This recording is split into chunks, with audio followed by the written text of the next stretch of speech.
Hello everyone, আজকে নিয়ে চলে এসেছি তোমাদের জন্য আর একটা নতুন ভিডিও। তো দেখো, এটাও একটা বত্রিবিলেরই ভিডিও। যেদিন আমরা বত্রিবিলে বেড়াতে গেছিলাম, তো বেড়াতে গিয়ে ওখানের মেন আকর্ষণ হচ্ছে এই নৌকো চাপা, যেটা হচ্ছে কি যে তোমার 1 ঘন্টায় 200 টাকা।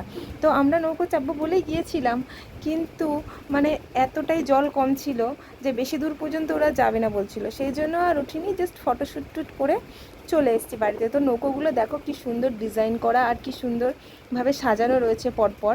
আর এখানকার যে নেচারটা রয়েছে না, সেটা যদি সামনে থেকে তোমরা কেউ দেখো না, তো আমি কথা দিচ্ছি যে তোমরা মানে ভালো না লেগে তোমরা পারবে না, তোমরা বলবেই অসম্ভব সুন্দর। এরকম নেচার না সচরাচর দেখা যায় না। তো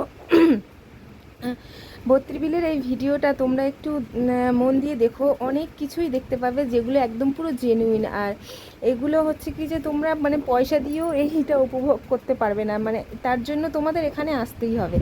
তো কেউ যদি মনে করো যে এরকম নেচার নিজের চোখে দেখবে, সামনাসামনি দেখো, আকাশটা দেখো, খালি আকাশটা দেখো, পুরো দেখার মতো আকাশ, মানে দেখে জাস্ট মন ভালো হয়ে যাওয়ার মতো। কারো যদি মন খারাপও থাকে না, তো এখানে আসলে তার মনটা ভালো হয়ে যাবে, আমি কথা দিচ্ছি। আর এই যে হচ্ছে চারিদিকে দেখছো শুধু পাট গাছ আর পাট গাছ আর পাট গাছ। পাট এখন কিন্তু কাটার টাইম হয়ে গেছে, তাই কেটে ওগুলোকে জলে ভিজিয়ে রেখেছে পচানোর জন্য। পাটটা পচার পরে তার থেকে পাট কাঠি বেরোবে, যেটা জ্বালানি হিসেবে ব্যবহার করা হবে। আর পাটটা দিয়ে বিভিন্ন ধরনের জিনিস তৈরি হয়, তোমরা সবাই সেটা জানো। যারা এখানে থাকো তারা তো বত্রিবিলে অনেকবারই এসেছে, কিন্তু আমার ফ্রেন্ডদের মধ্যে যারা এখানে থাকো না, তাদের জন্য স্পেশালি এই ভিডিওটা, তারা অবশ্যই দেখবে।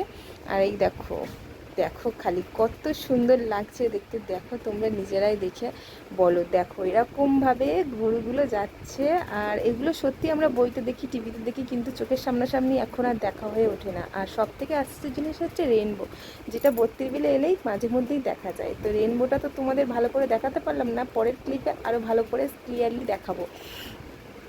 তো এইবারে দেখো রেনবোটা দেখো, ঠিক করে আমি তুলতে পারিনি, তবুও চেষ্টা করেছি যাতে তোমাদের সাথে শেয়ার করতে পারি। তো দেখো এরকম মনোরম দৃশ্য যদি দেখতে চাও, তো অবশ্যই চলে আসতে হবে উত্তর চব্বিশ পরগনা সংলগ্ন জেলা নীলগঞ্জ থেকে ভেতরের দিকে ঢুকতে হবে অনেকটাই, সেখানেই বত্রিবিল। তো যে কেউ যা কাউকে জিজ্ঞেস করলেই সে অ্যাড্রেস দিয়ে দেবে, বারাসাত ব্যারাকপুর রোডের এর মধ্যেই পড়ে এটা।